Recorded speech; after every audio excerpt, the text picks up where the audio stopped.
वेतन भुगतान अधिनियम 1936 कहता है कि माननीय सुप्रीम कोर्ट ऑफ इंडिया एवं रोजगार मंत्रालय भारत सरकार द्वारा भारतीय दंड संहिता आईपीसी की धारा 406 के तहत आपराधिक मामला दर्ज हो सकता है अगर आप किसी मजदूर से कार्य कराते हैं और उसको उसकी मजदूरी नहीं देते हैं या बिना मजदूरी दिए उससे जबरन काम कराते हैं तो वेतन भुगतान अधिनियम 1936 के तहत भी आपके खिलाफ कार्रवाई हो सकती है। वेतन भुगतान अधिनियम 1936 ये कानून ये सुनिश्चित करता है कि किसी भी मजदूर को समय पर मजदूरी अथवा वेतन समय पर मिले। इस अधिनियम के तहत नियोक्ता को वेतन भुगतान के लिए एक निश्चित समय सीमा का पालन करना होता है, यानी माह की 7 से 10 तारीख तक मजदूर को उसकी मजदूरी मिलना आवश्यक है।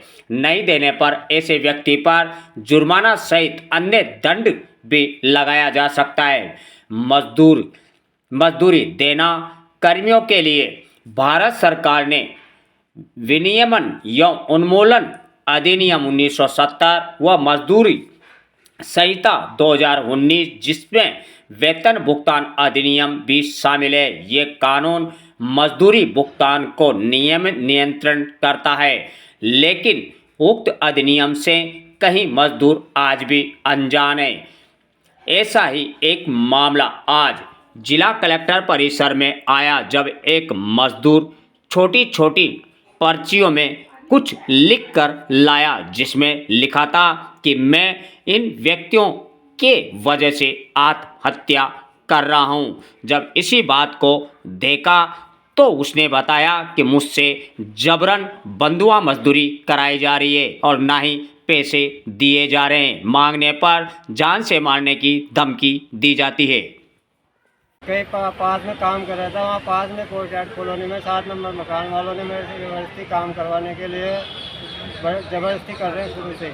क्यों कर रहे हैं ज़बरदस्ती? आप जब आप काम करना नहीं चाहते तो? करना नहीं चाह रहा था तब भी मेरे साथ कागज़ लिखवा लिया उन्होंने। क्या कागज़ लिखवाया? क्या कागज़ लिखवाया? कागज़ लिखवाया जिसमें लिखा है कि ये 2-3 काम करने हैं और ये भी साफ सफाई के साथ करने हैं। हाँ, काम करो। तो उसमें कितने पैसे दिए उन्होंने आपको? 1 रुपया क्यों अभी तक उनसे नहीं लिया और फ्री में काम करवा रहे हैं? 2-3 वो काम पूरा करवाने के लिए बार बार मेरे को एक ही फ़ोन करते कि बार बार एक ही काम करते, पूरा काम करो, काम पूरा करके। तो हो सकता है वो ये कह रहे कि भाई पूरा काम करने के बाद पूरे पैसे दे दे। नहीं, पैसे तो मेरे अलावा पहले वालों से भी आज दिन तक किसी के पूरे पैसे नहीं आए। यानी पैसे नहीं देते वो? सारे कारीगरों के पैसे रुके पड़े हैं।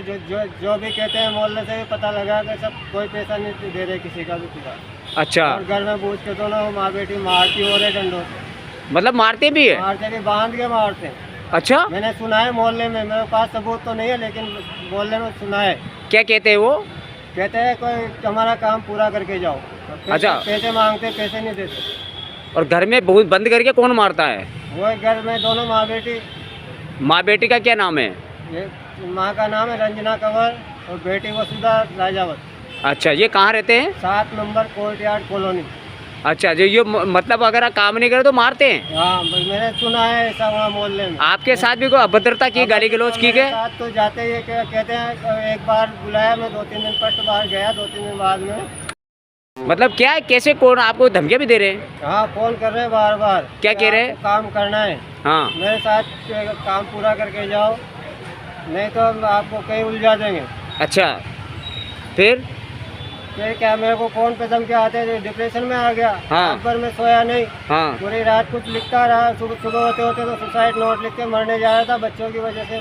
कुछ नहीं, आप ऐसा कोई कदम मत उठाना। आप तो आप मतलब इस तरह से परेशान किया कि आपने सुसाइड नोट लिखा? हाँ, सुसाइड नोट लिख चुका हूँ। मैं मरने भी जा रहा था पर किसी के फ़ोन किया, एक दोस्त यार दोस्तों से, उनसे थोड़ा सा वो मिला, इस वजह से मैं अभी तक जिंदा हूँ। नाम बता दो आपका। नवनीत कुमार गौड़।